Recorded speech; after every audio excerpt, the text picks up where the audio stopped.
The Bisons traveled on the road last week away from Sahlen Field. Let's take a look back at some of the action on this week's road trip recap. The Bisons made their final trip to Polar Park in Worcester, Massachusetts, facing the Worcester Red Sox this past week, and Buffalo split the 6-game series against their longtime International League rivals. The opening game of the set went to Worcester 10-6, not for a lack of offense for Buffalo. Several players with multi-hit performances, including Michael Stefanik, who helped Buffalo get on the scoreboard in the third inning with an RBI base hit, his first of 2 on the day. He would also cash in a pair of runs in the top of the 8th inning, bringing Buffalo within 4 runs of the Woo Sox in that contest.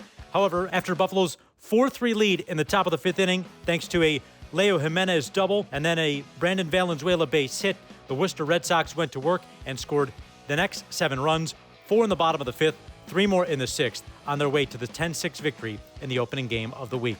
But the Bisons bounced right back the next day with a 7-3 win against the Woo Sox, and it was Paxton Schultz picking up the victory for Buffalo, going 2 innings in relief of Easton Lucas and helping the Bisons' relief corps slam the door on Worcester. The Bisons' bullpen pitched the final 4 innings. Dylan Tate, Justin Brule, each an inning of relief as well, without allowing a run. Just the 3 runs given up by Lucas across the first 5 innings, in which Worcester would tie the game. The Bisons jumped out to a 2-0 lead in the top of the 3rd inning thanks to a Devontae Brown 2-run home run, the AAA rookie's first with the Bisons, as he clubbed one over the Worcester wall and gave the Bisons a 2-0 lead. Worcester would get 1 run back in the bottom of the 3rd, but then the Bisons answered right back as well. After Riley Terada had his second of 3 hits on the day, he would eventually score in the inning for Buffalo, giving the team a 3-1 lead, and they would lead the rest of the way. Worcester did tie the score 3-3 in the 5th, but Buffalo with a run at the top of the 7th. Once again, it's a leadoff base hit. This time, Josh Rivera with a double to start the inning.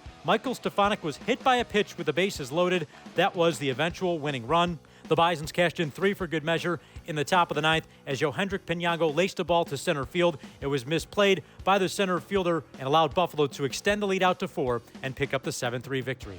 Day 3 of the series saw a good old-fashioned pitcher's duel in which Worcester would win 2-1. Buffalo's lone run came in the top of the 8th inning when Riley Terada tied the score with his 10th home run of the season, a solo shot, but Worcester would answer right back. A solo home run by Nate Eaton would give the team the victory, and then Worcester would take their final victory of the week 5-2 on Friday night, but not before the Bisons would answer back when the final 2 games of the series. First 5-3 on Saturday afternoon at Polar Park. R.J. Schreck hitting a 2-run home run in the top of the 3rd inning. That gave Buffalo a 2-0 lead at the time. Andres Jimenez scored on the 2-run home run. For Jimenez, it was his 4th game of the week for Buffalo and a 4-for-5 day at the plate. Jimenez played all 9 innings for Buffalo in the field defensively and was in the field for 5 out of his 6 games played with the Bisons this past week on his way back on a Major League injury rehab assignment. Speaking of rehab assignments, Shane Bieber started for the Bisons in Saturday afternoon's contest, and the right-hander dazzled once again.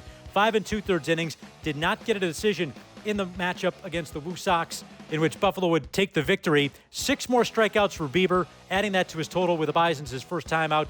Bieber continues to excel with Buffalo. Adam Kloffenstein piggybacked Bieber, pitched the final 3 1/3 innings, notching his 2nd win of the season.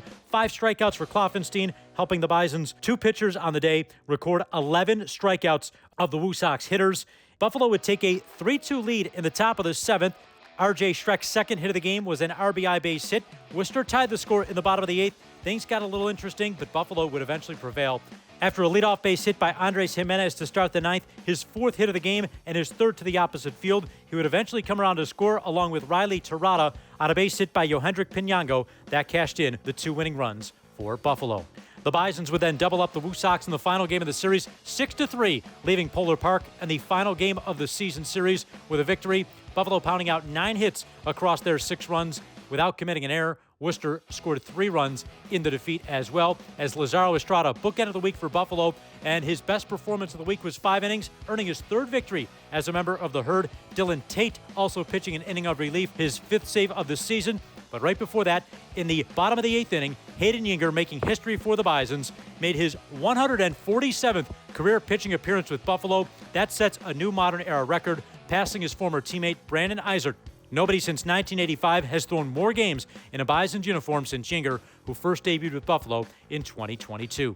All 6 of Buffalo's runs came in the opening inning, thanks in part to the player of the week, Riley Terada, hitting a grand slam for Buffalo, and Aravis Martinez also hit a 2-run shot. That's all the offense Buffalo would need in their 6-3 victory to split the series with Worcester.